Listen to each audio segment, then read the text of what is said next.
Dina, you obviously spent a lot of time with Hannah writing this book with her. I wonder if you could outline her story for us, because maybe people listening or watching, they won't know her story, and there's so much I want to unpick within that story. But, do you feel able to give us a bit of an overview? Sure. So Hannah was born in 1928 in Berlin. Her father was a prominent journalist who had actually at this point become part of the Weimar government. It was the government that was formed after World War I, and this idea for like a socialist democratic government.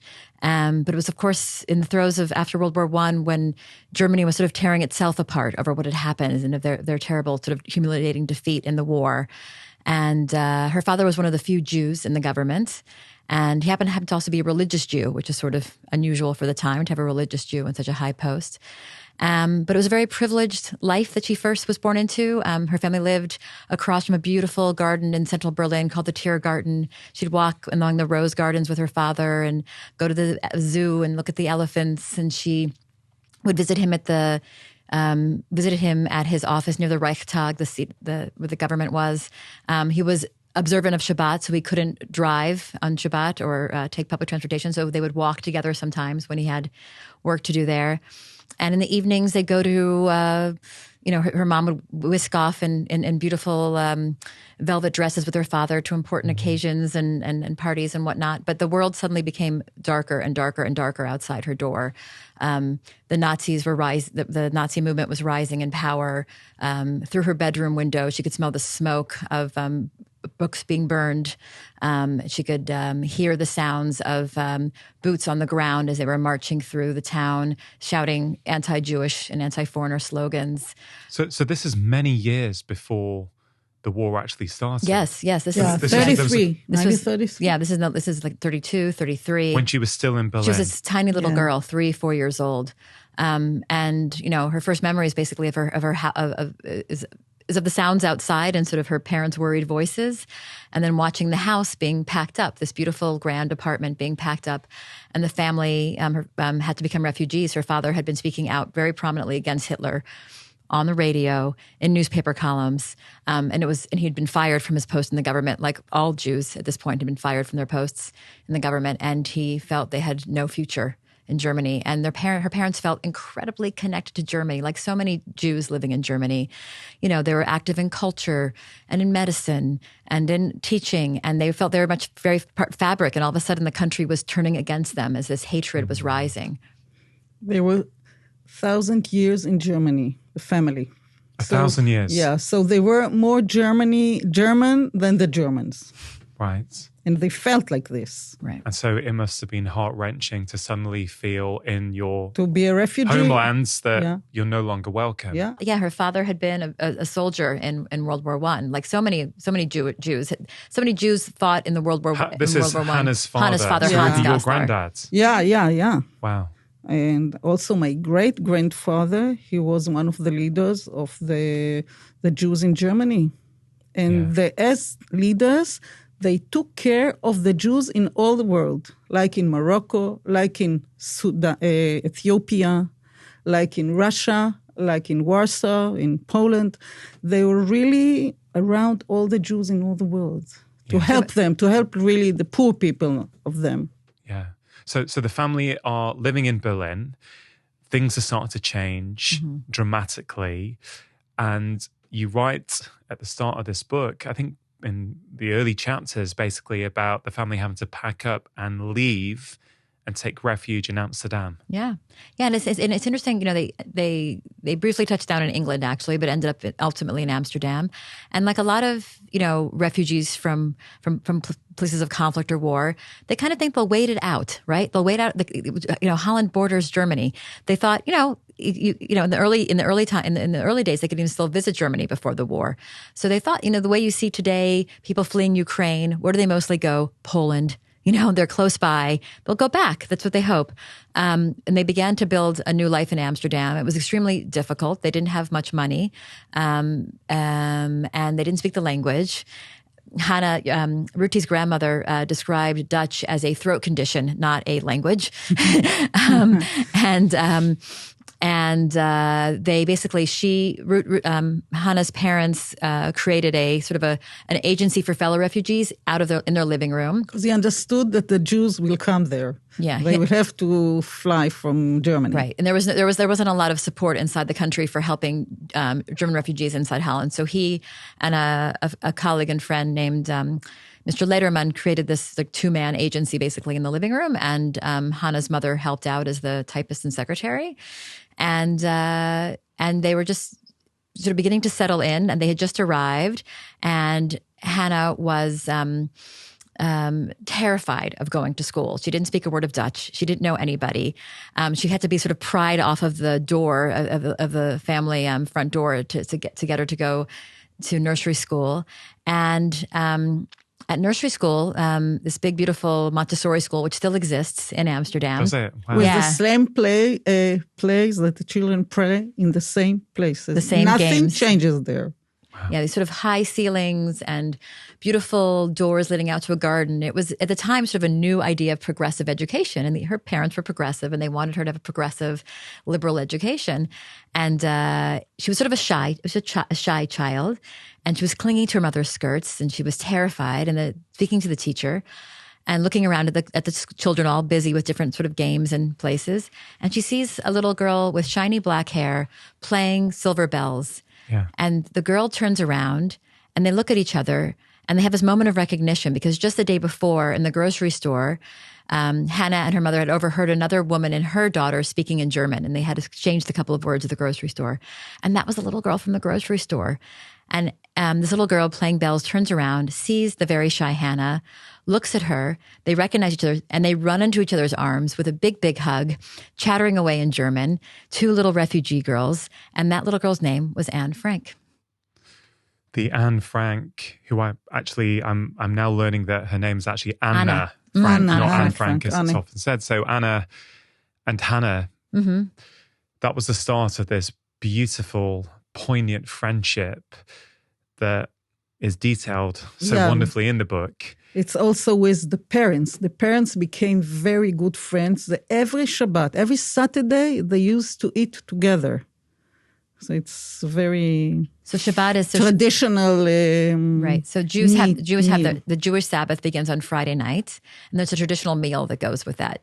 You have challah, you have this traditional egg bread called challah, and you bless the wine, and you have a nice meal together. And Hannah's family, that was more religious, would host this meal on Friday nights, and Anna's family would come. Anna's family lived in the building just next door to theirs. So what's really interesting as we sort of unpick this story is, I think the similarities, at least at the start, from what happens when people flee a certain country. Like, it's really interesting that they left Germany and found other Jewish families in Amsterdam, and then shared that sort of cultural experience with them to almost, I don't know, keep some sort of connection going. And I think about, and again, circumstances very, very different, to be clear. My parents were immigrants from India to the UK. And, I think now back to my childhood, and they would have other Indian friends, and they would do things that they used to do back at home as a way of sort of holding on to that culture. So it's interesting to hear that similarity, right? They were holding on to what they were used to, especially the mother. She really wanted all the time, if she could, to go back to Germany because she loved all the culture there. It was very hard for her to get used to the Dutch culture. Now, what's interesting for me is that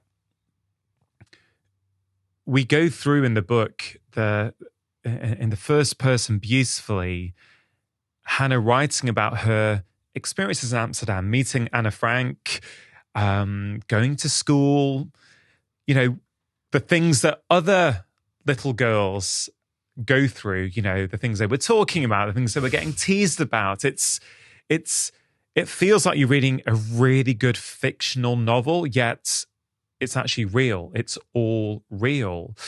And what's striking to me is that as the wall started closing in Amsterdam, the rising of the Nazis there, the restrictions being put on Jewish people there,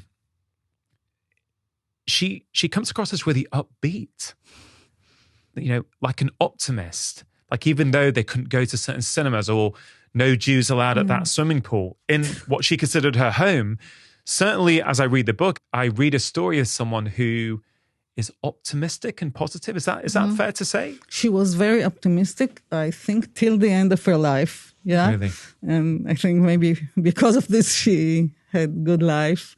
But what they did, the Germans, it was every day another thing. So you say, okay, I cannot go to the swimming pool. I will not go. I cannot sit on the bench in the park. Okay. I cannot see a film. I will do it at home. I cannot go to sandbox. I will do it at home.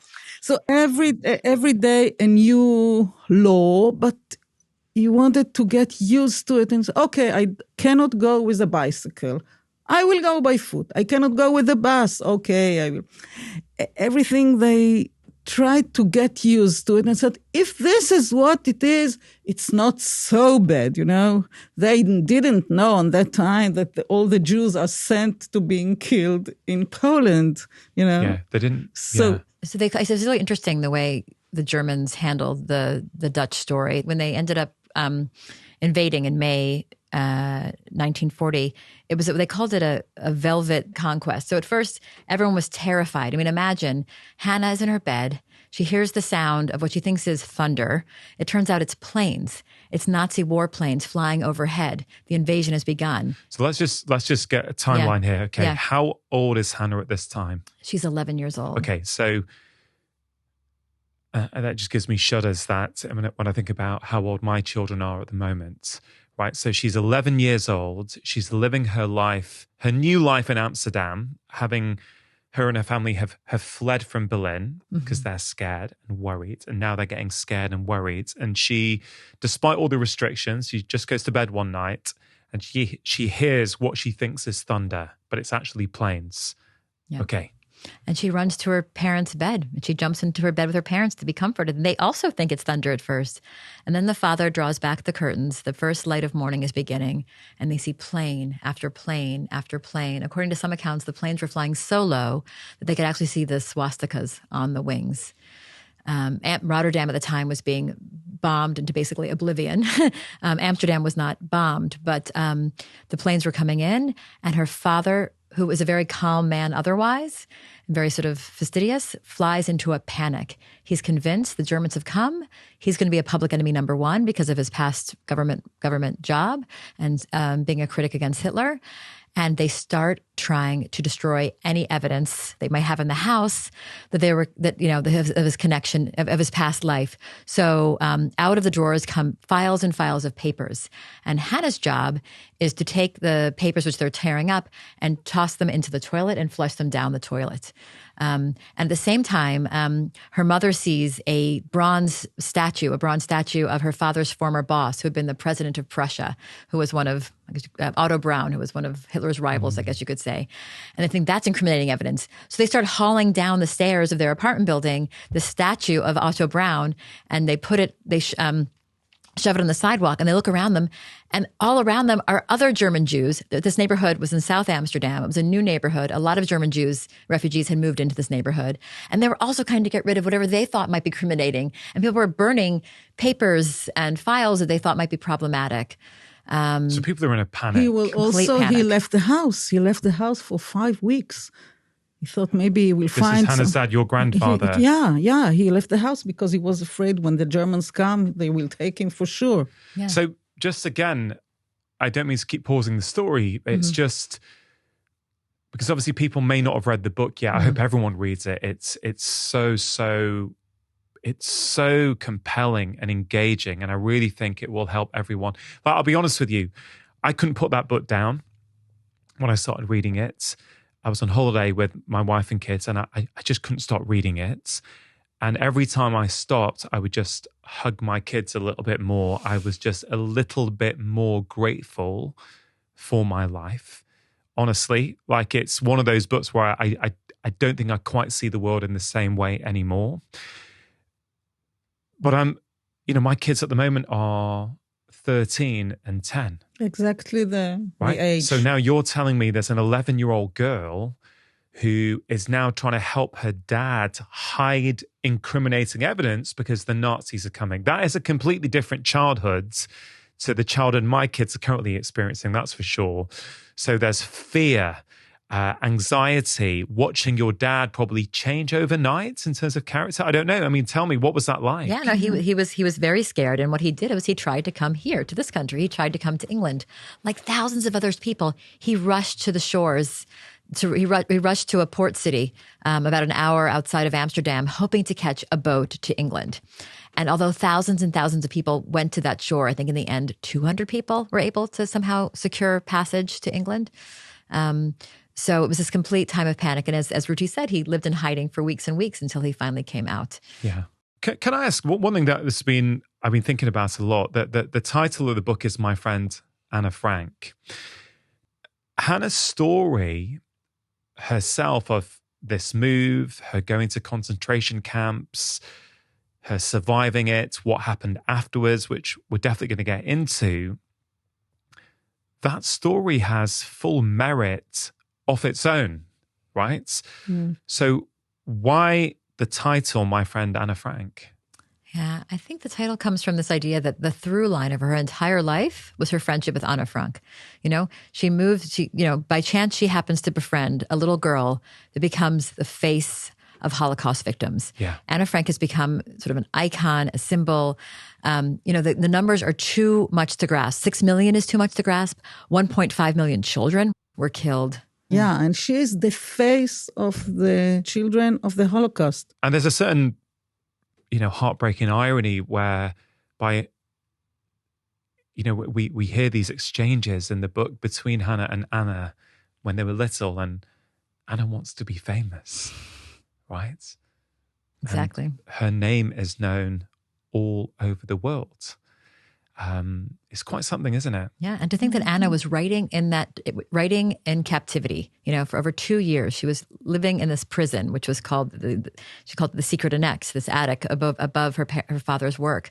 But what's remarkable about her, the first title of the diary was Diary of a Young Girl. She was 13 years old when she begins the diary. She's, just after she gets it as a birthday present.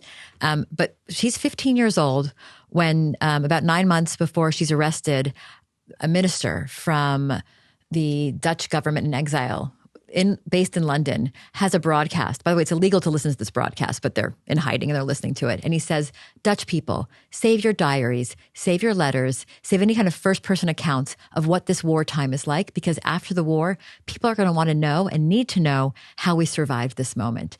Everybody in the attic turns to Anna and says, your diary, you have to keep your diary for after the war. And from literally that day forth, she starts revising her diary with an eye to it being published after the war. So it's not just a diary, the musings, the blossomings of a 13-year-old girl. It's a 15-year-old girl who's, as Ruchi has said before, and as Hannah would always say, was in a sort of a hothouse, intense experience. Her maturation, increased exponentially because she couldn't go anywhere, right? And she has this incredible depth of understanding and of her own self-awareness. And she writes, and in her editing is where the real genius comes out. She sort of takes some things out, she moves things around, she adds suspense and tension, She adds background about the anti-Jewish laws, for example, about what's going on. And while she's writing in this diary, she's also writing about her beloved friend Hannah. Yeah. But therefore, a lot of people said, oh, there was no Anna. It is not right. It is not written really. Because she changed, there are some ways that it is written. I see. Then in the end, Mr. Frank saw that everybody is talking about this, and he said, I will put everything inside, whatever she did, even if she wrote something about her mother, and even she wrote about my mother, that she had 2 left hands. So he put everything inside, like that people will know that this is real. That's what's striking for me is that I think it's when they rather fortuitously meet, well, they don't see each other, but they hear each other in the concentration camps a couple of years later or so. I think, if my recollection serves me, that Anna told Hannah that, look, we were in hiding for over 2 years. I didn't go outside the entire time. And I just thought about that. That's a 13-year-old girl, Anna Frank, in the attic, not going outside at all. Like, it's, again, when I put it through the lens of being a dad of kids, I think, I know what happens when a kid doesn't go outside for like one day. Easy. It's not easy, but in the Holocaust, people had gone over very, very worse than what happened in the attic, Yeah. Because they were just suffering their life and humiliated and whatever. So let's say in Israel, people say, okay, so she was not going out, but that's not the point. Really, the point is what happened afterwards, what she suffered afterwards, the moment she was caught. Yeah? Of course, to live with this fear that you will be caught, it's very dreadful. But then to be caught, it's much more worse. Yeah. So let's go then to, maybe we could pick up the story when Hannah and her family have to go to the concentration camp. Mm-hmm. I mean, can you tell me about that moment? Yeah. So it was June 20th, 1943. Until this point, they were lucky enough to postpone deportation. Hannah's mother, for a couple of reasons. Hannah's mother was pregnant with what would have been her third child. She's afraid to go to the hospital to give birth there because she's heard terrible things. It's German occupied Amsterdam, and she doesn't feel safe giving birth in a hospital there. Because she's Jewish. Because she's Jewish. Yeah, because the Nazis Jewish. would come to the hospitals and take people. Yeah. Would take them, would deport them. So she was concerned about that. So she decides to give birth at home with a Jewish doctor and a midwife. And unfortunately, there were complications with the delivery. It was a breech delivery, and she gives birth to a stillborn boy. And then she dies after 2 days. Yeah, then she died shortly after. And this is all happening in the house with Hannah there, hearing her in childbirth, hearing, and then, seeing the father praying that everything will be okay, and then it is not okay. So my understanding of the story is that one of the reasons that your mother, Hannah, and her father and the family were not being deported, were able to stay in Amsterdam. From what I understand from the book, there was two reasons. One was they had some sort of official papers because of the role of Hannah's dad. Exactly. Yeah. But then later on, when that seemed to not mean that much at all, there seemed to be something because Hannah's mother was pregnant. Mm-hmm. You couldn't be deported when pregnant. On that time, they didn't take pregnant women. On that time. Why she was, that sounds like a... You never understand what the Germans did. But for whatever reason, so whilst Hannah's mum was alive, they couldn't be taken. Well, assuming that the laws or the rules were going to be followed. But after the stillbirth, after her mum died, suddenly you don't have that reason anymore. Is that right? It's not entirely clear, and I think this is actually an important point to say. We talked the Nazis sort of ruled at first in Holland with a sort of velvet glove approach. They sort of slowly, at first things seemed okay, and then slowly the restrictions on Jews got more and more intense. But what also was going on all the time is that it was really unclear what their policies were. So you never really knew. If you were safe or if you were not safe. And so you would follow certain rules and think you're okay, but then you would still get caught, you would still get sort of deported. So for example, Hannah's parents, her grandfather and her father were on what was called the Jewish Council. So they got a special stamp in their papers saying that they were to be spared. But and then they thought, and then at a certain point, the German Jews thought that they were going to be safer. The German refugee Jews. Another point, the Dutch-born Jews thought they would be safer. And the Nazis constantly played on this sort of divide and conquer and this sort of rivalries even within the community. Actually, what got Hannah's father and grandfather involved in what was called the Jewish Council was because. In July 1942, the first mass call-up orders began in Holland. And who were they taking? German, mostly teenagers, 15-year-olds, 16-year-olds were getting call-up orders to be deported to the east? Again, they didn't know what for the east... a working camp. And my mother said, 16 years, boy, he goes to a working camp. This is what they need. And they never came back. Right. So they didn't, at this point, they didn't know they weren't coming back, but they knew it was not good. No one wanted to see their 15 or 16-year-old child being sent off. And it's exactly that order.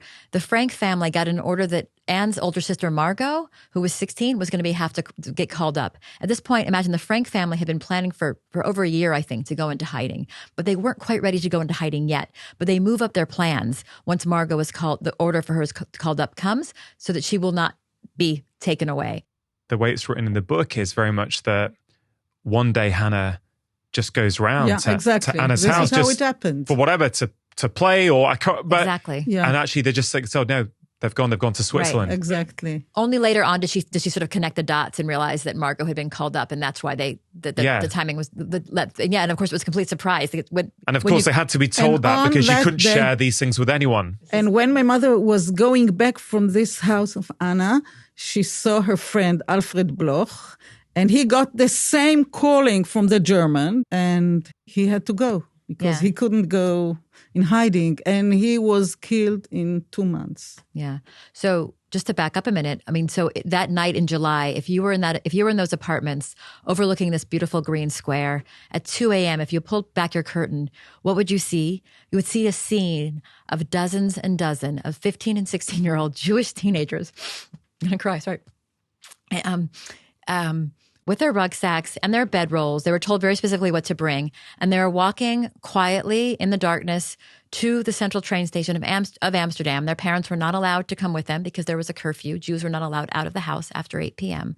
So imagine these parents sending out their 15 and 16-year-old children into the darkness and what would eventually become their doom. They didn't know that yet. And anyone who saw that, would have seen them going out in this these ghost-like figures walking across the green. And they never came back. No one. So Anna's family have gone into hiding. No one knows that. It's kept secret. My mother was sure they are in Switzerland. Yeah, so Hannah thinks, great that they've escaped, gutted that she hasn't gone with them. Mm-hmm. Yeah. How soon after that does Hannah, her little sister Gabby, and her father get on one of these trains is it Westernbrook they went first? Yeah, it was 1 year later. 1 year later. So in that 1 year, they're still living fear, the screws tightening even more. Exactly. And then what actually happens in that moment? It's in complete secrecy. The Germans have blocked off every single bridge to South Amsterdam. As you know, Amsterdam is a city of bridges. And so if you block off the bridges, there's no route to escape. And there are tanks and there are trucks and there's no way to escape. And there are loudspeakers in the street saying, all Jews come down to report to, such and such square. 20 kilograms, 5 minutes. You have to go. And so actually, Hannah's family, her father said, no, we're okay. We have our stamps and our passport. We are protected. We don't have to go.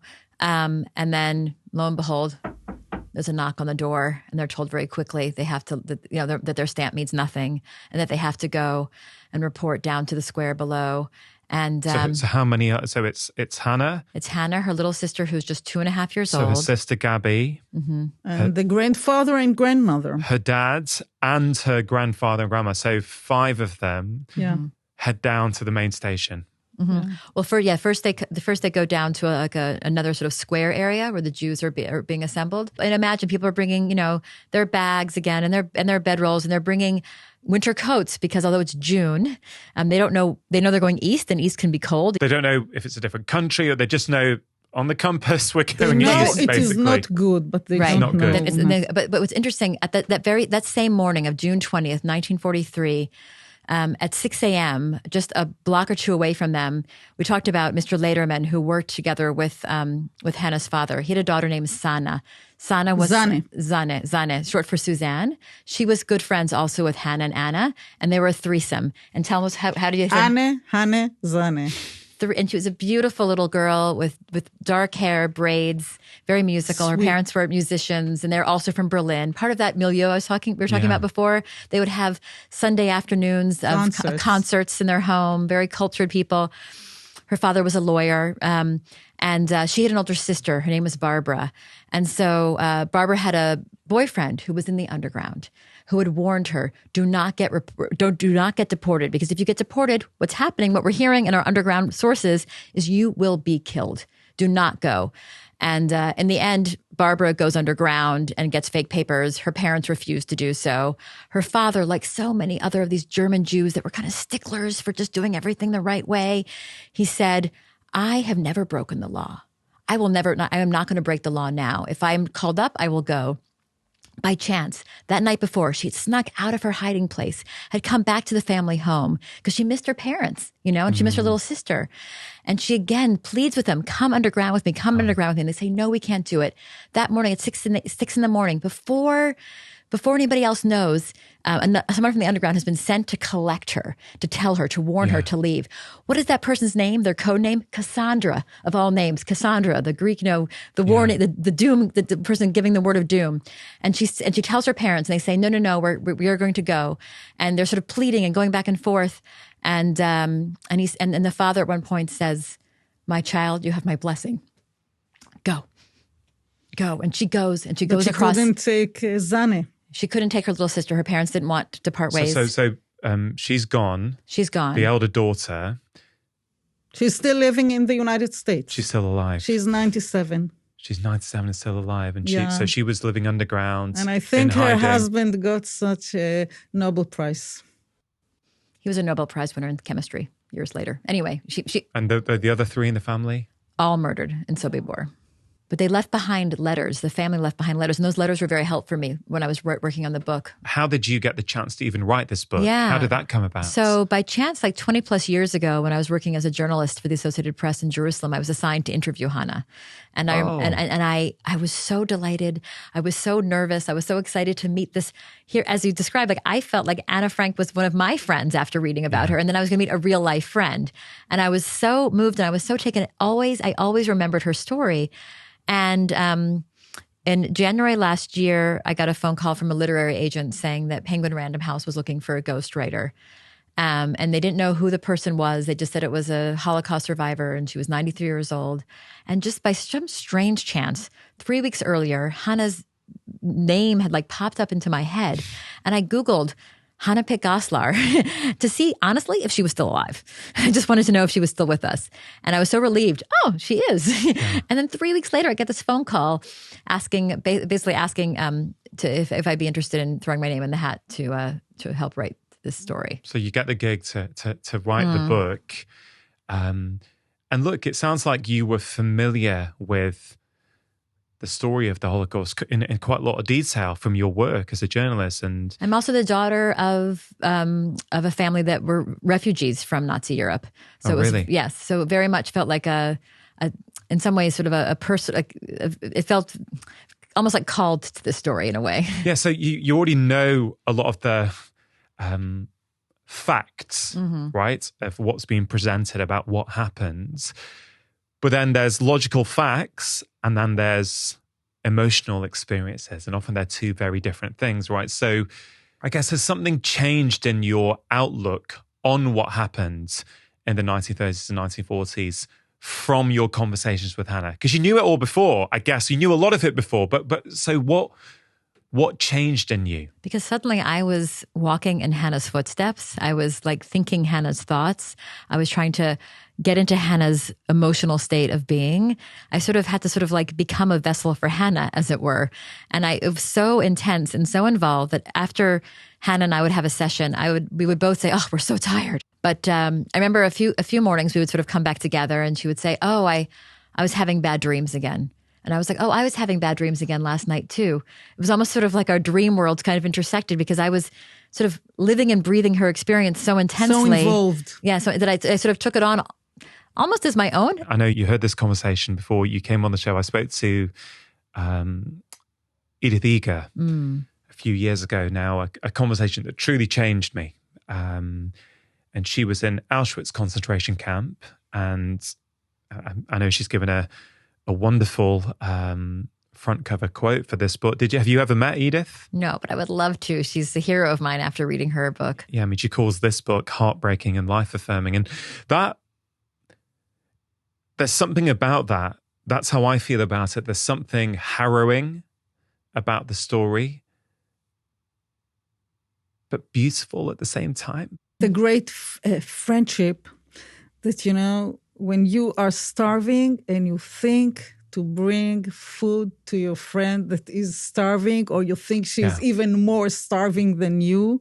Well, the humanity really shines through, right? And so let's jump to that part of the story maybe whereby Hannah thinks that Anna Frank and her family have managed to escape and they've gone to Switzerland. She doesn't know that they were actually hiding up in the attic.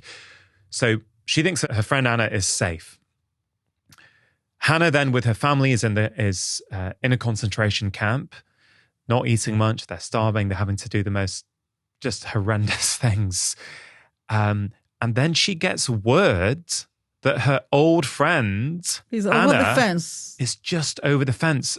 Let's pick up the story there. Yeah. How did that come about? Yeah. So Bergen-Belsen, at this point in February. So Bergen-Belsen is the name of this second concentration camp. Right. Yes. It's a massive complex with all sorts of camps and sub-compounds. And this is still in Holland? This is actually in it's Germany. in Germany. It's in East Germany. Right. So at this point in the war is going very badly for the Germans. And Bergen-Belsen is suddenly swelling with prisoners. It's expanding exponentially. The numbers of people coming in are being crammed in larger and larger numbers. But the Germans don't want the Russians to see what's happening in camps like Auschwitz. So they're taking the Jews on these terrible death marches westward towards Germany. So they can sort of basically kind of warehouse as many of the other Jewish prisoners inside Germany and not inside Poland. And among the people that came from Auschwitz, either by foot or by train, were women who were housed in a camp next to the camp that Hannah was in. So imagine it's a huge complex of a camp, but there are different camps within the camp. Hannah was in a slightly more privileged, quote unquote, part of Bergen-Belsen because she had two things going for her. She had a foreign passport that was basically bought by her family. Paraguayan passport. A Paraguayan passport. And she also has something called a Palestine certificate. This meant that she was part of a group called the Exchange Jews that the German government hoped to exchange for British prisoners of war. So they were going to... British prisoners. Yes, exactly. So the Germans and the British had this sort of this plan going on. They would do some sort of swap. So that is partially also what gave Hannah and her family hope when they were in Bergen-Belsen, that they would be eventually swapped as part of this exchange. So because of this, unlike the other prisoners in other parts of Bergen-Belsen who had their hair shorn and were wearing black and white prison garb, they were allowed to keep their hair and their clothes. And they had a little bit better conditions with food. And anyway, there's this group of women that are being moved into this camp next to them. They see them in this sort of tent camp, and most of them are like sort of rail thin and wearing the black and white prison garb. Pretty soon the Germans decide they don't want the women from both camps looking at each other or exchanging information. So they cover the fence with straw so they can't look through. And it's very dangerous for any kind of communication between the fence because, you would be dead if you were caught. But women being women wanted to communicate. They were desperate for information. And one day they started hearing some Dutch on the other side. Some Dutch women had come to the other side. And so words were exchanged in Dutch. Somehow it filters through back to one of the women who was a neighbor back from this neighborhood that she'd come from in Amsterdam and said, listen, Anna Frank, she's on the other side of that fence. And Hannah says, how can that possibly be? Anna is safe in Switzerland having hot chocolate with her grandmother. She had this very sort of idyllic vision of her in Switzerland being safe. And she's so confused and so upset, she decides she has to go find out for herself because if Anna's there, she needs to know. And the women who are in the barracks with her say, don't do it. You have a little sister here that you're taking care of inside the barracks who's only, at this point, about 3 years old. You can't risk it. She says, no, I must go see my friend. Again, this loyalty to Anna sort of runs throughout her entire life. Well, this is what one of my questions was. Why do you think, either one of you, I guess, why, when it is so dangerous to leave the barracks and go to the fence, right? Why did she risk it all to try and find Anna? Because it isn't just her. She's also looking after her little sister who's what, about 3.5 at the time. I think it is the connection to the former life. Have you spoken to this? Have you spoken about this with your mum? Like, why did you go? Why did you not just stay in your relative safety? Why did you risk it all? First of all, she never thought herself as a hero. whatever she did in the Holocaust, including to help her sister and her father. She even brought him medicines, and she didn't eat, and she bought medicines. She didn't do as if she's a hero, but I think she wanted to have some connection with what the life was before. So she'd heard that her best friend's there. And she was shocked. She's like, I'm gonna see she it. was shocked. She was sure she's drinking Hot chocolate. So she hears that. So she hears what this, happens? and she comes out, and imagine this. It's February. It's cold. It's icy rain. She's wearing the same jacket she'd been wearing for 2 years. So at this point, it wasn't at her wrist anymore. It was probably up to her elbow. And she goes to the fence. This is at night, right? So dark has fallen. Yeah. You're meant to be locked up in your barracks. Correct. And she then creeps out. She creeps up very quietly and avoids the shivers. spotlights and what you... Shivering both with fear and with cold, and approaches the fence, and in a very small voice goes, "Hello, hello, anybody there?" And by chance, a voice replies. It's a woman named Mrs. August van Pels, a German woman who had also lived in the neighborhood and who had by chance been in hiding with Anne Frank and her family. And she says, of Peter, the mother of Peter, the mother of Peter, who the boy she had had a relationship with in the attic, her sort of friend/boyfriend. And she says, "Oh, you must be here for Anna. Margot is too sick to come, but I will bring Anna." Margot is Anna's big sister. Right. But it's almost like in a voice like, "Oh, I will come bring her down," as if it was like normal times, you must be waiting for Anna. Anna, yeah, sure, I'll go and get her. Exactly. Like it's very sort of a casual tone. And she brings Anna to the fence. And remember, she can't see her because it's with the barbed wire, but she hears her and she recognizes her voice and she knows it's her. But it's sort of like it's a voice that's sort of weak and raspy. And she quickly, the first thing they do is they just start crying. Two girls on the opposite ends of this fence under this dark, rainy, freezing night, in tears. But they don't have a lot of time. Through the tears, they tell each other, they update one another. Hannah tells her mother had died in childbirth. She didn't know that. She told her that her father is very weak in the Bergen-Belsen hospital, that her sister Gabi is still with her, their grandmother is still alive. And Anna wails, "I am all alone in the world. I have no one. You at least have your father and your sister and your other. I have no one else in the world. And I am very hungry. I have nothing to eat." And then my mother said, "I will go and fetch you something." I don't know how she promised this because nobody had anything. Nobody had to food. eat. No one had any spare food. Nothing. And Anna described that she, her Anna's most beloved feature was her hair. She had this dark brown chestnut hair, and she used to spend all the time to make it have a little curl and a wave. And she loved her hair. And she said that her beautiful hair was gone. That her hair was shorn. She was wearing these pajamas. She had a blanket she had sort of a lot of flies. A lice-infested blanket around her. I mean, it was a broken shadow of this incredibly vivacious, dynamic friend. And you've obviously spoken to Hannah about this at length. When Anna said to her, "I need some food. Can you get me some? I'm starving." And she said, "Yeah, I'll get you some." Given that there is no food and they're in a concentration camp and, she can't get enough for her and her little sister, let alone for Anna on the other side of the fence. What was going through her mind? Like when she spoke to you about the story, was it like an inner resolve? I am going to get her food. I mean, what was going on? I think she said she had no idea how she was going to do it, but she just had to say yes to Anna. She didn't want to leave her. She didn't want to let her friend down. It just broke her heart to refuse her, and she didn't have a plan at hand. I think it was just a spontaneous, generous answer of yes, my friend is broken. My friend is in need. I'm going to help my friend. She didn't have the how yet, but she knew she was going to do it. And then how would she arrange to re-meet up? They're on different sides of the fence. It's right. Like they don't have watches or anything. They talked about it. We will come, let's say, in 3 days and we'll she said, come back to the fence. I think it was the 2 nights later, come back and I will get something together for you by then. And she creeps back, through the mud, through the ice, through the cold. She goes into the barracks and the women are, are surrounding her in the barracks. And this is in a story of supreme, I would say female solidarity. they come together and say, we're going to help this child. We're going to help this girl on the other side of the fence. They don't know her, but they know Hannah and they love Hannah.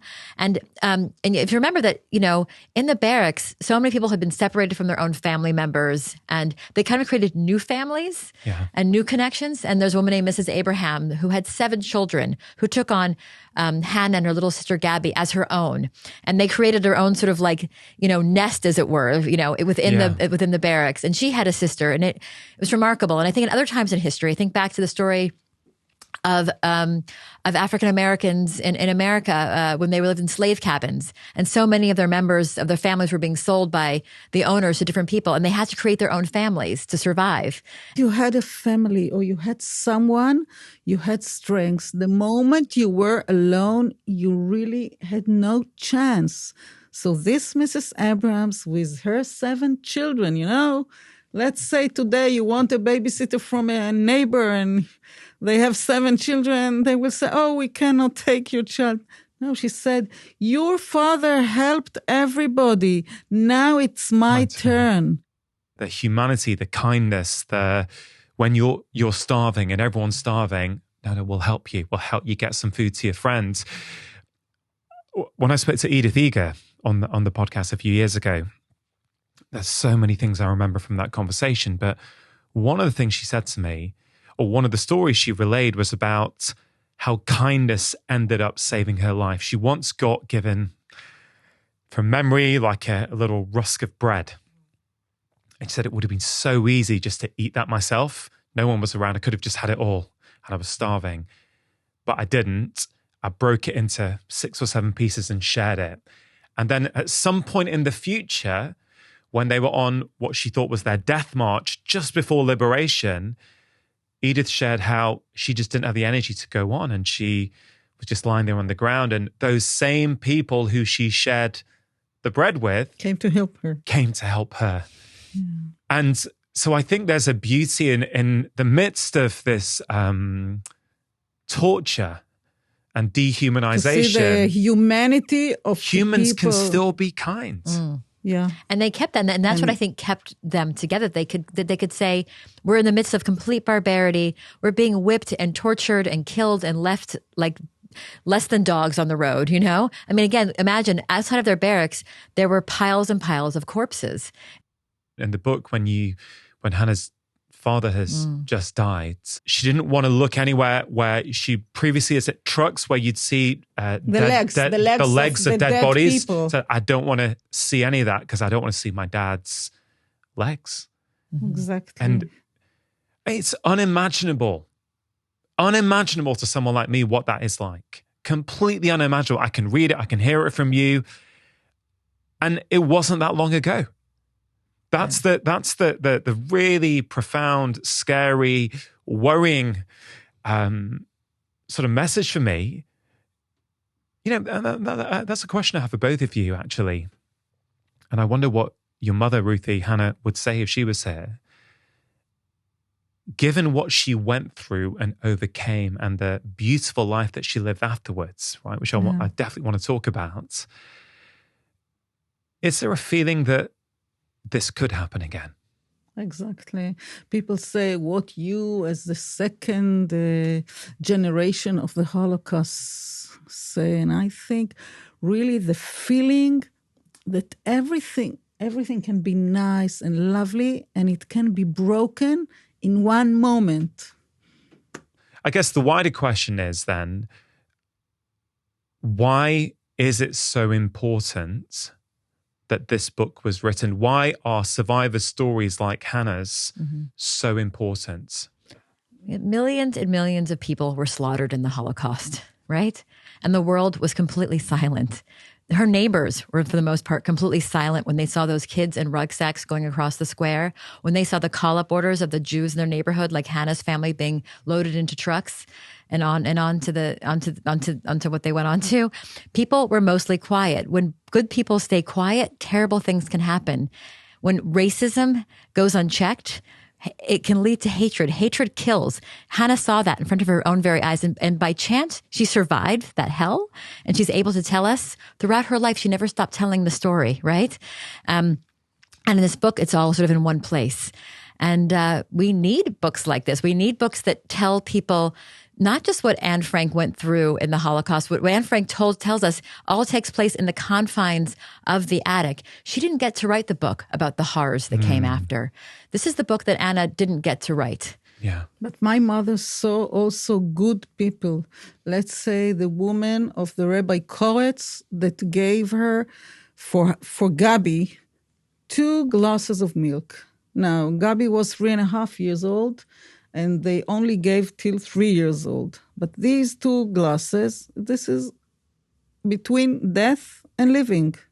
Yeah, and this woman could take it for herself, for her children. She gave it in the camp. She gave it to Gabi. Yeah, she gave it to Gabi. She was in charge of giving milk because her husband knew the father of my grandfather. There's a lot of sort of like paying forward. Hannah's father was a very giving person and a very helpful person in the community, and to see how, even when he was not there physically anymore to help his daughters, his sort of the memory of how he had helped others help his daughters. It's interesting. We talk a lot on the show about kindness and the importance of kindness and compassion and the health benefits of kindness and compassion. But it strikes me as though a lot of people, let's say Hannah's father, were being kind because it's the right thing to do.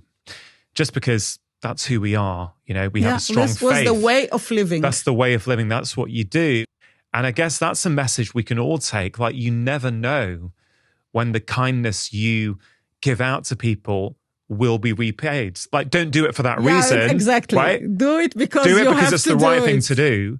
And so in a world now, particularly because of the online world, where many people are seeing division, hatred, racism, bigotry, and intolerance to people with different views, I'm interested, was there anything Hannah saw over the last few years, over the last 10, 15 years, that reminded her of the march up to the concentration camps? Is there any, because what's really interesting about the story, looking at it now, in hindsight, is the many years where this was building and building and building, and things were getting worse and the wars were closing in before the actual war and concentration camps. So was there anything Hannah would observe, or you guys observe in society and go, well, this is on a slippery slope? Yeah, she was very much afraid of what the Iranians want to do to Israel, because they say it.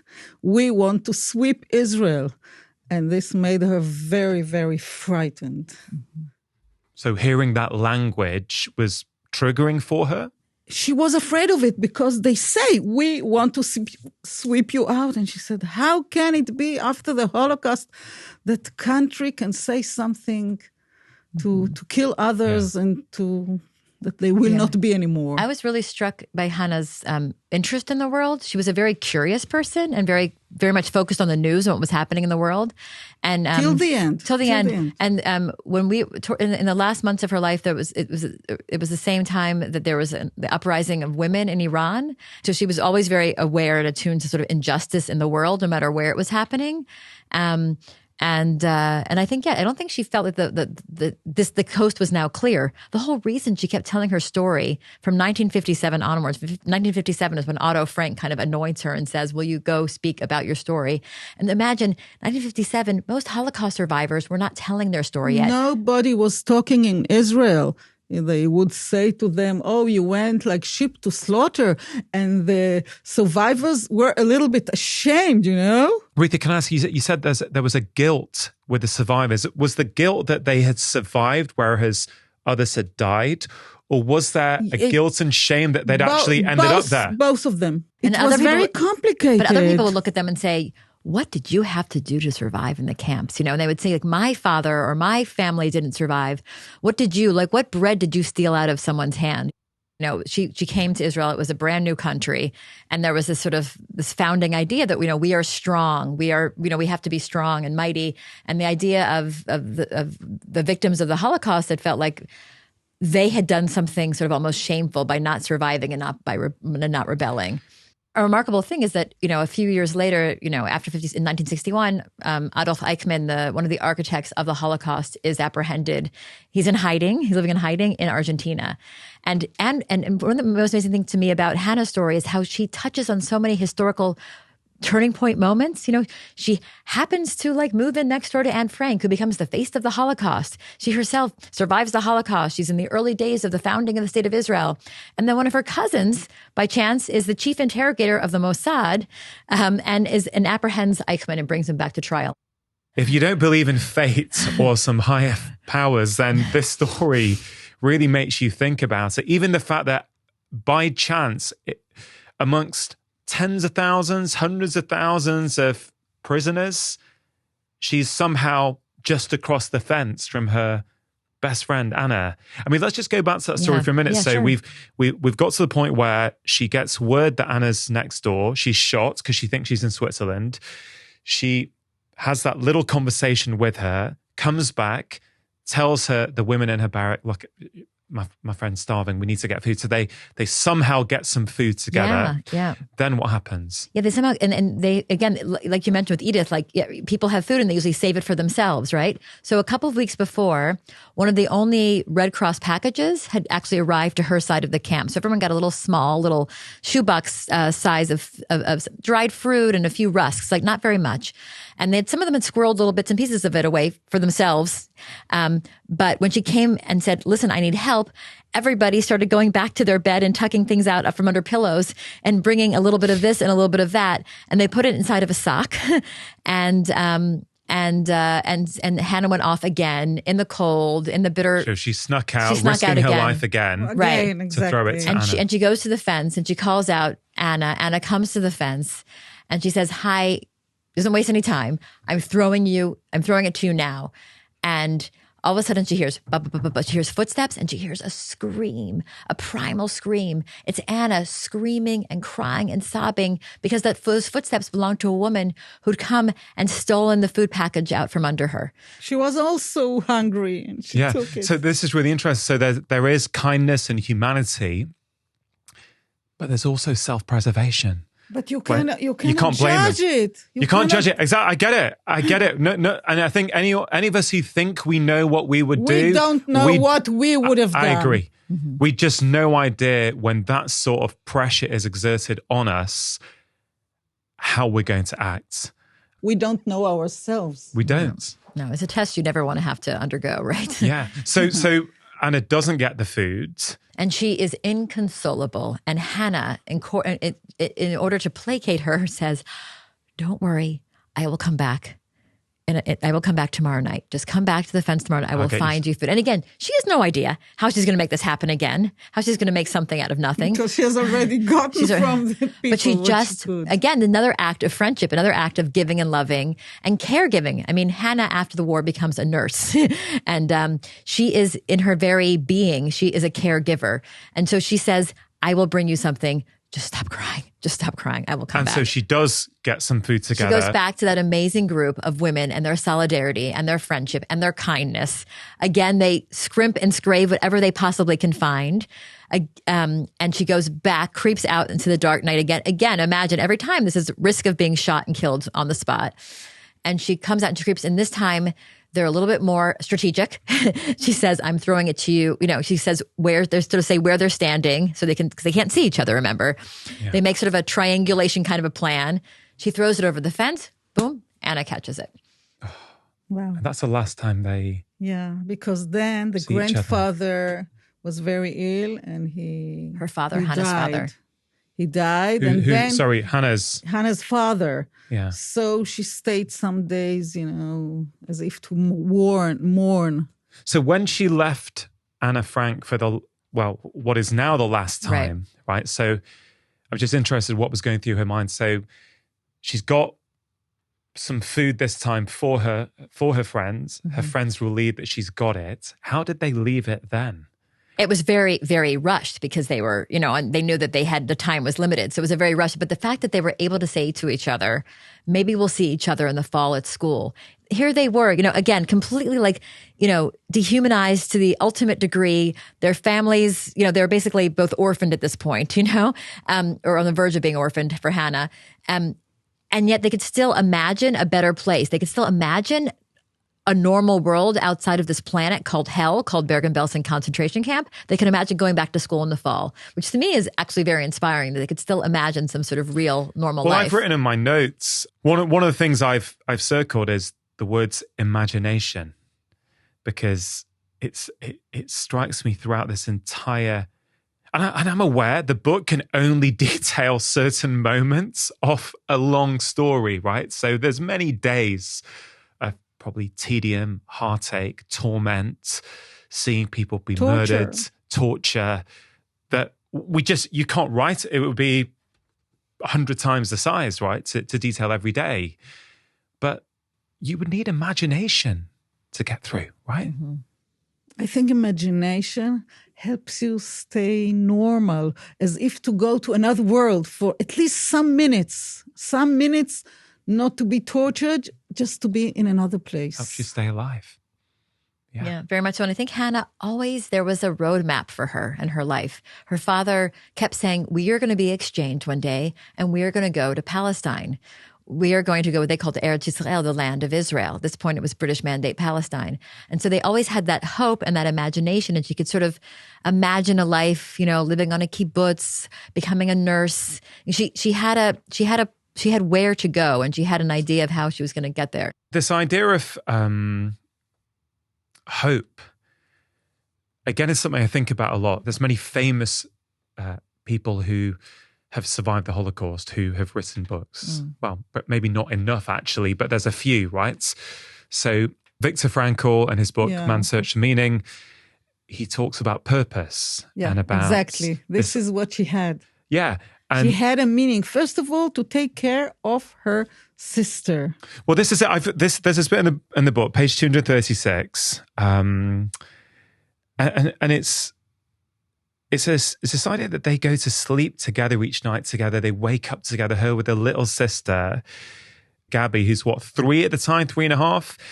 Everything about us was intertwined. We fell asleep next to one another every night. It was seeing Gabby when I woke up in the morning that had forced me to move forward in even the blackest of moments. I had done all I could to keep her alive, which in turn had stopped me from giving up.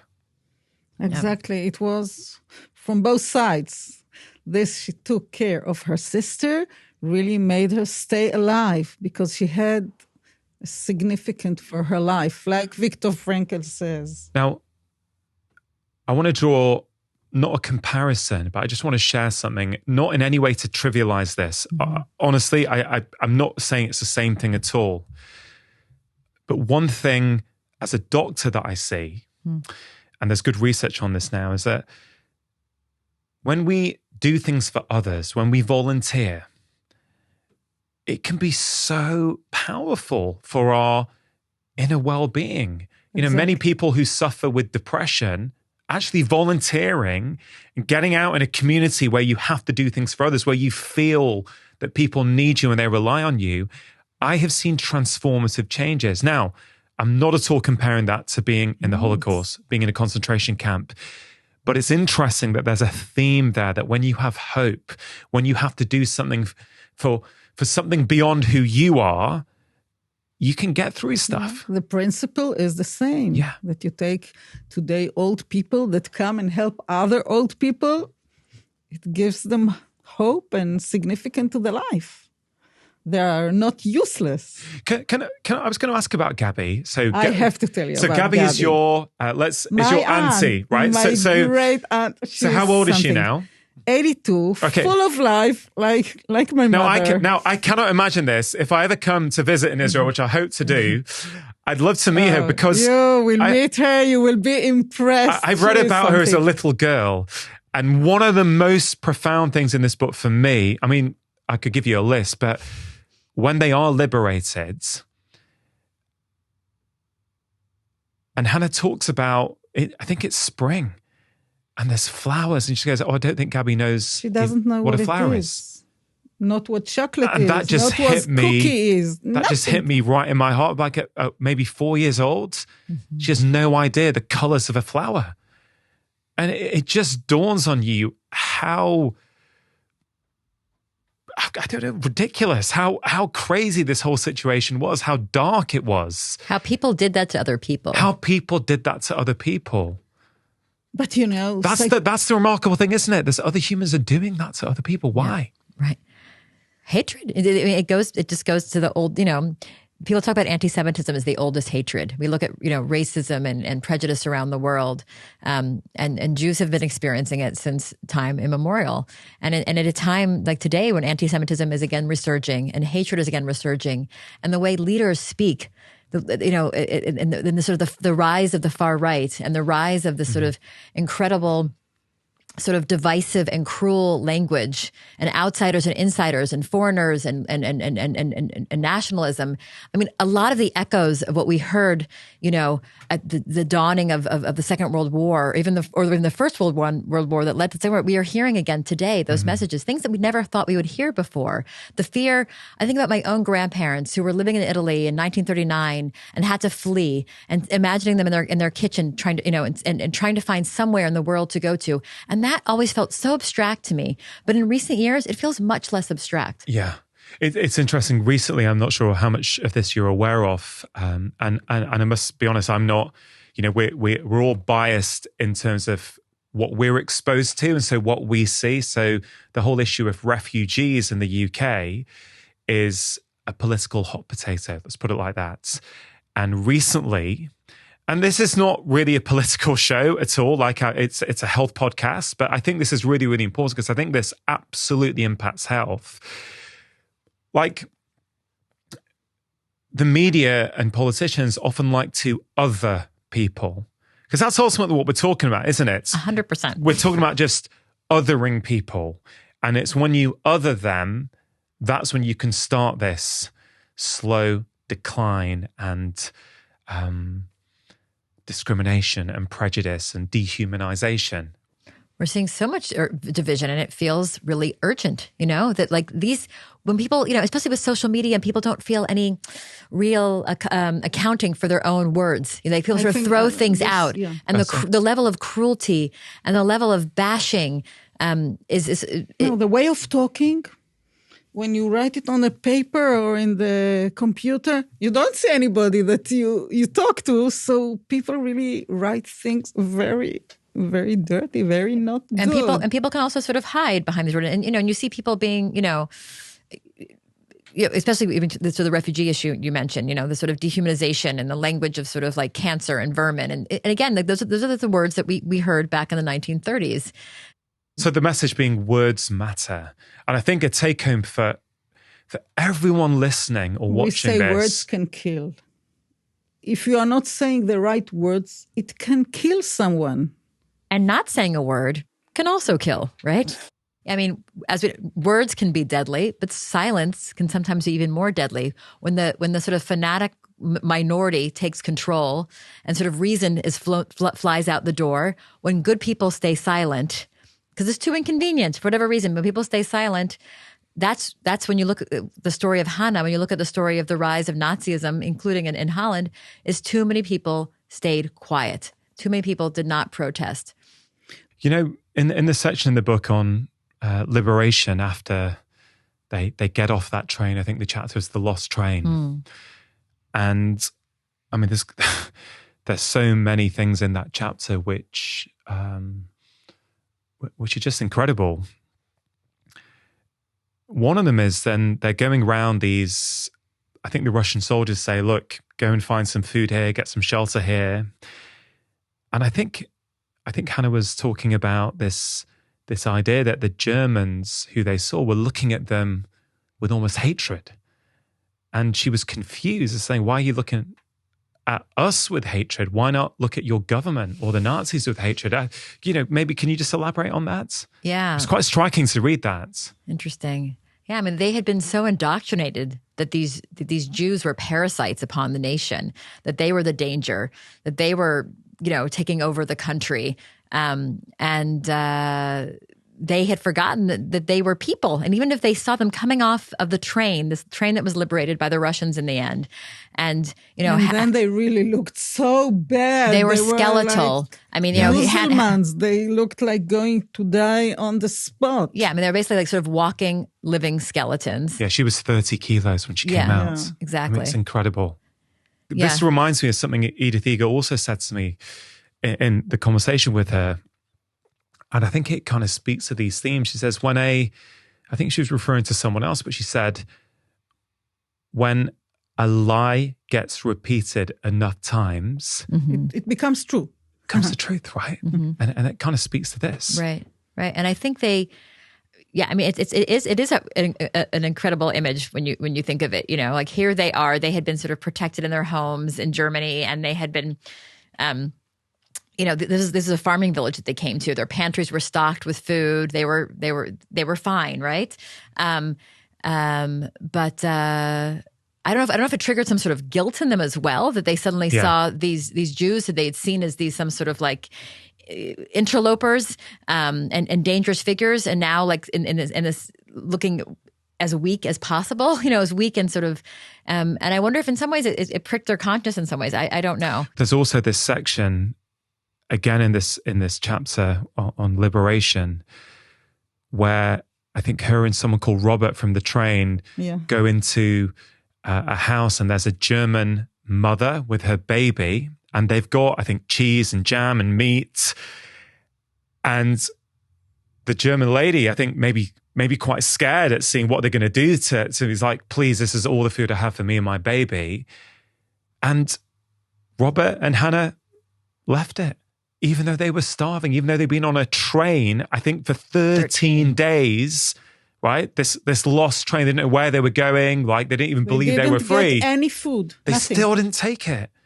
And I thought that theme of humanity comes through. It's like, wow, you still didn't take it when you were literally starving. You're weighing only 30 kilos. You have every right, most people would say, to feel bitter if you wanted to, and to take that food when they're probably well-fed anyway. Like that was incredible. The other incredible thing was this cruel irony where people who had survived the concentration camp, survived the train journey, and they were so excited to see the foods, they ended up dying from gorging on the foods. Like, I just couldn't get my head around that. Just a cruel irony. They were starving and they saw all this food and they just ate it and they died immediately. Yeah. And Hannah actually says that we were lucky the house we went to they had didn't only actually, potatoes. they didn't have much. So there wasn't the risk there of gorging and killing ourselves on foods. She was lucky in but this. you asked me earlier about like one of the things that changed me writing this book. I feel like I look at food really differently now. When I have children that are about the same age as Hannah was during the course of the story, 13 and 15-year-old children, and they often leave food on their plate. I really have a hard time throwing it away. I really have a hard time, not sort of packing it up for leftovers or gobbling it down myself. I have it all my life. People from the Holocaust cannot throw food. I wanted to talk about, particularly with you, Ruthie, I guess, was this relationship with food. Because having been in a concentration camp, and having food ration, if you can even call it that, what then happens to how you view foods? Like you didn't have it. You'd literally eat anything that was given to you. How does that then change you as a person? Like, maybe explain to us, what was your mother's relationship with food like, and how were you brought up around food? First of all, we would not throw food. Food, you never... You have to finish. You have to finish. But I know that a lot of people for the Holocaust, they would give their children to eat and to eat and to eat. Now we know that we don't have to eat too much, But my mother, she really was normal with it. One of her fantasies, though, of course, throughout the war, you talked about imagination before. Sorry, she talked about like what, and a lot of times people in the barracks would talk about food, and they'd go through preparing elaborate meals in their mind, and they would talk about the recipes and what this and that. And she didn't have much patience for that. But what she did think about constantly was toasted egg with butter and a poached egg. And hot chocolate. And hot chocolate as well. But that's what sort of sustained her was what, Yeah. and a clean bed with clean sheets. My aunt Gabi, she's crazy with cleaning. She's crazy with cleaning. Why do you think that is? Because of the Holocaust, because all her childhood was with Dirty clothes. dirtiness. Everything was dirty. I mean, imagine in that train, for example, Yeah. just the level of filth that they this descended killed into. her, almost. I mean, they were in this train that was meandering through the German countryside just in the very last days of the war, dodging bombs and whatnot. And at one point, the man who was very sick next to her in the train had some sort of diarrhea, and he basically he collected his. I don't know how to say this politely, but he had a bowl basically where he was sort of collecting his own refuse, and it spilled on top of Hannah on her dress. This made her crazy. And she was just completely And she soiled. tried her best to keep that clean Yeah, the entire keep the time. blanket only clean and try to blanket. keep the So blanket. basically she was on. diarrhea all over her, and Yeah. there's Coating nothing her. you can do. There's After no 10 days that you don't eat and don't clean yourself. So anyway, her sister, who was so little and claims to have no memory of her time in Bergen-Belsen in the concentration camp, or no memory of the train. She must have some sort of very visceral memories because she is to this day like an OCD level cleaner of her home. When I went to interview her at her house, which was spotless, she told me when I remarked on how sparkling clean her home was, she says, "I've been trying to clean up from the filth of the Nazis ever since we came out of the camps." And she's now in her 80s. 82. Yeah. She's still And cleaning. what's so striking when I hear that, we know from the medical science that early years are important. But Hannah went into the camps when she was 13, 14? 14 years old, okay?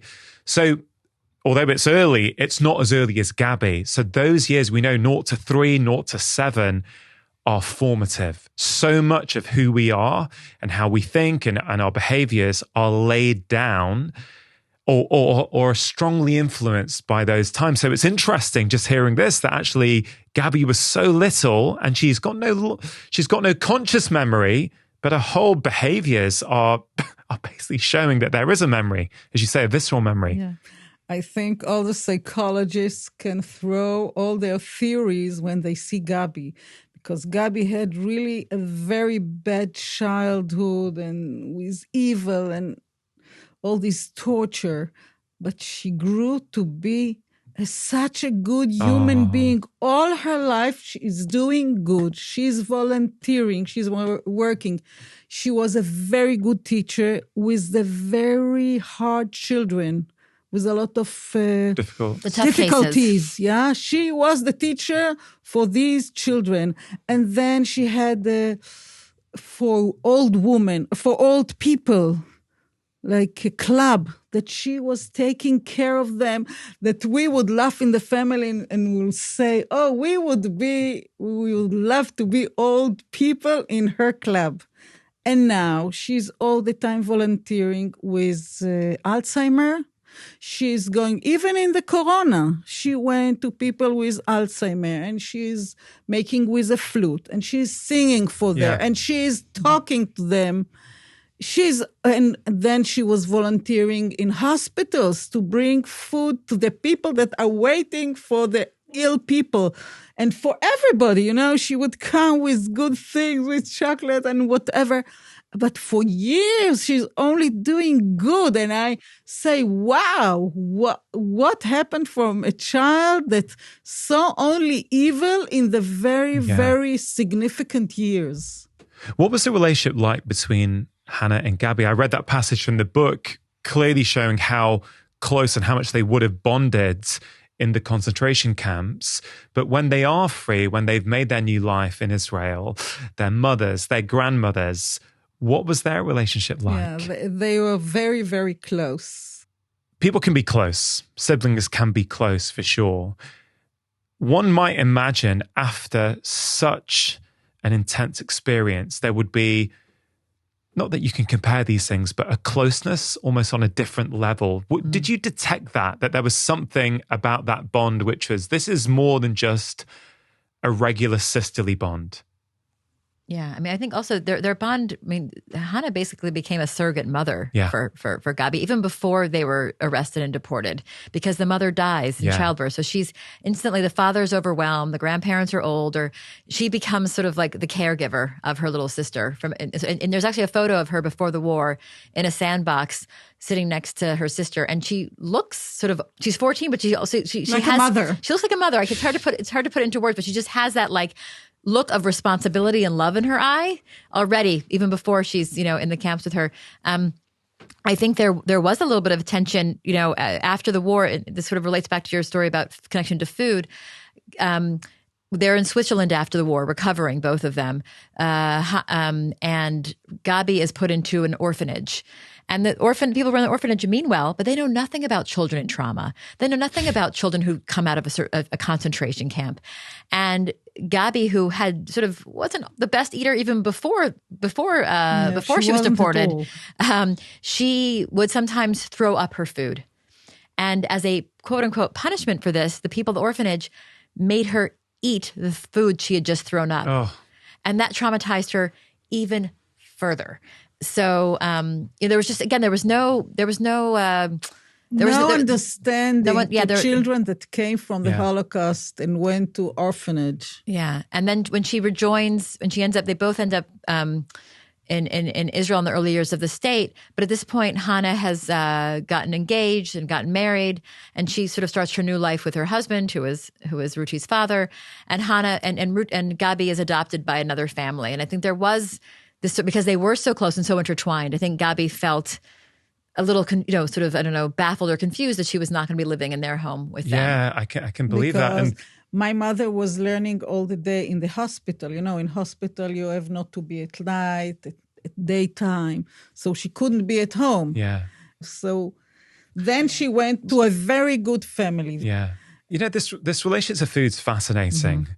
This sort of question has two parts. One part is relating to what I've just said about, do you know other Holocaust survivors, other concentration camp survivors, and what their relationship with food is like? And then I guess related to that is this wider question that we all like to be around people, at least from time to time, who've had similar experiences to us. Because they know what you've been through, you know what they've been through.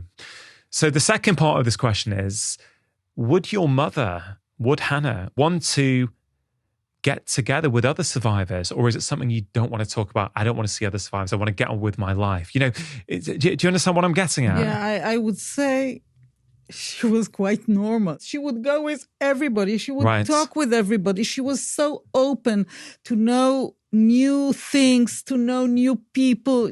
She was very open, very spontaneous.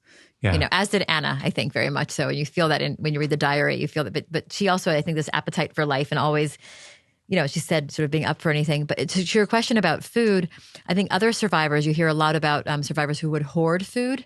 And I think also, yes, this idea of never throwing anything away. And I see that even my mother's own family, who was a refugee family, who never threw things away. I mean, Hannah did have friends, including fellow Dutch friends who'd come over to Israel after the war that she spent time with. But what's interesting to me is that sometimes there were other Bergen-Belsen survivors, including she worked with a doctor who was a survivor from Bergen-Belsen. She told me there was a neighbor in your comment who was also from Bergen-Belsen, but they didn't really talk about it very much. Right. They didn't really. I think now we would think there'd be support groups or some sort of way to kind of come around the trauma together. There were a lot of survivors, they were in the ether, they were there, but you didn't necessarily know their backstories. More than half of Israel was survivors. They didn't talk for years of what they had gone through. Those early years were very much about okay, one foot for the other.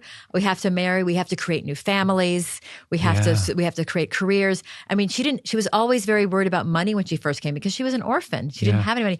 Interesting. Mr. Frank tried to help her out. This is Anna's dad. Anna's father. Yeah. Otto Frank helped her out with some money originally and always made sure to sort of, and she had an aunt an aunt and an uncle in the States who also, were there sort of for moral support and also, I guess, financial support if she really needed it. But she, she was sort of starting from scratch. Yeah. There's two things about her sort of life in Israel, which I guess they seem like almost trivial things, but they've really stood out to me. One is that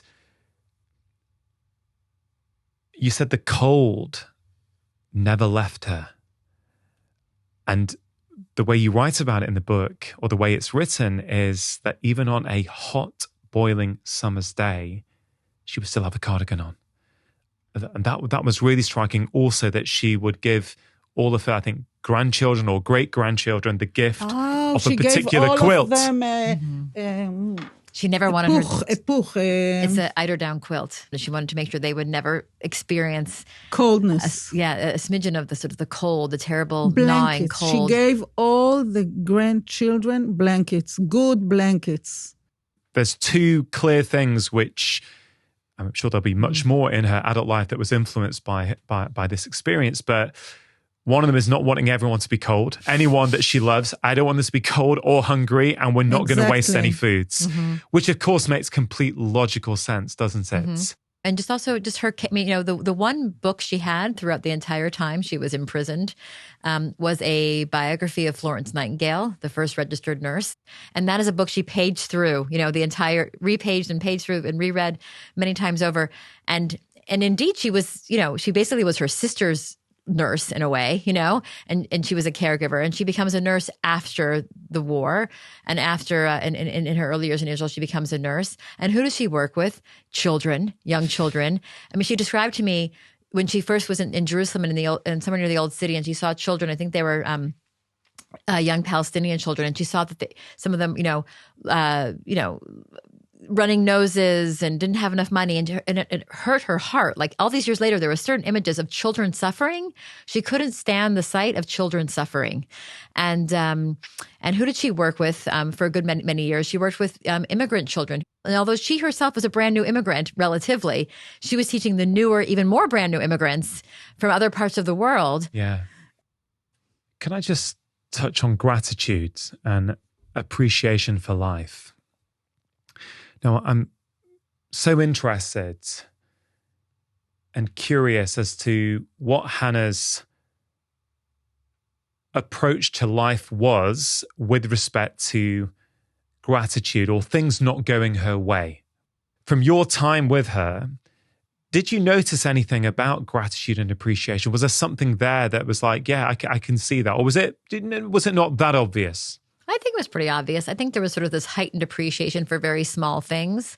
Like when I would bring her like tulips or she would share with me her favorite chocolates. I mean, she really, really liked the chocolates, and she would talk about the chocolate and the chocolate cookie. Like it was just, again, the sort of like heightened appreciation and awareness for small and big. I think most of all she appreciated her family. She was incredibly close with her 3 children and her grandchildren and now her great-grandchildren. The house was always brimming with a different relative or combinations of family members. The way so many people in the West, they grow older alone, that was not the case for Hannah. And I think she really sort of thrived being the head of this incredibly large, bustling, loving brood. And as she writes, was admired by all my children, grandchildren, great-grandchildren. She was the big mama. Oh, I mean, I love that phrase, a heightened appreciation for the small things. And I remember from the book, her and Gabby saying that all these great grandchildren, how many is it? More than 30. More than 30 great-grandchildren was their greatest revenge on Hitler. And Gabby has something around this number of grandchildren, before the great-grandchildren. Wow. Just absolutely incredible. They really had good families, big families, and all of them so good, so willing to do good. This is what I say, psychologists cannot explain that. Yeah. After what they have gone through. And I think I feel so steeped in the story of the family life back in Berlin and Amsterdam. And I know that her father and her mother very much wanted to have a large family and very much really loved the idea of family life. And to see like a couple generations later, there's a lot of descendants. How would she deal with stress, when things happen in life that I guess you wouldn't want. And I guess, where's my thinking is that in, the concentration camp was stress on a different planet, right? The sort of stress most of us will never, ever have to experience, but yet you manage it and you get through it. So therefore, how do you then manage? I have to. Yeah, please. Yeah. I lost my husband 26 years ago. And my mother was the only one that really functioned on that time. This I remember. She said, now we have to do this, and you go here and you do that. She was the only one that was functioning. But maybe it's also the education in Germany. You are very much, you cannot say, oh, now I'm mourning, so I'm not doing so and so. No. You have to be a human being and to do what you have to do no matter what happens to you. But I think it speaks to this sort of, unfortunate education she had in the concentration camps with just chaos is swirling around you. But you kind of have to keep focused on the task at hand. In the concentration camp, the task at hand was staying alive and keeping her sister alive. And the task at hand when Ruthie's husband suddenly died in a car accident, leaving her a widow with 8 young children, was how do I get things together? How do I be the solid, pillar of support? And even before the concentration camp, when her mum dies after giving birth, she became a mum. She becomes a mum. She has to deal with it, deal with the grief, deal with the fact that the walls are closing in. So it's interesting that when you can manage and get through those stresses, I guess you can get through anything. I would have loved to have met your mother. I really would have. I feel like I know her from reading the book. I really do. You know what she would have said about you? She would have called you a mensch. A mensch is a Yiddish word that means a human being. And it's sort of the highest accolade you can give somebody if they're a mensch, if they're a good person. Oh, well, I really would have loved to meet her. Hey, look, I could talk about Hannah's story, this book, for hours. It's had a profound impact on me. It really has. And I really hope everyone listening picks it up and reads it, because it's beautiful, it's life-affirming, it's heartbreaking, it's tragic, but it's a human story. It's a real human story. This happened. This could happen again. Right? So we need to hear these stories. We need to embody them. We need to think about our own actions in the world. Where are we contributing to not happen again. Bigotry or hatred? Where are we contributing with our words and our language to prejudice? And to make the world a better place. Yeah. And so what can we do in our own mini worlds, in our own communities, that embodies these qualities of kindness, of compassion, of treating everyone the same? I've said it before, I'll say it again, that the number one thing I teach my kids is about how they treat other people. I literally this week said, I don't care about your grades. What I care about is that you treat every single person you come across with respect. It doesn't matter who they are. And reading this book affirms to me that that's the right thing. That is the most important message to teach my children. To finish off then, and I'll go to you both individually. Ruthie, if I could start with you. To finish off, this podcast is called Feel Better, Live More. When we feel better in ourselves, we get more out of our lives. You are one of Hannah's children. You know her story inside out. What final words of wisdom would you give to my audience? What's important? To be a good human being, just to do good to other people. This is what I learned from my mother and from my aunt. Just to do good. And you can fill all of your life with doing good to other people. And it makes you so happy. And Dina, if I put that question to you, what would you say?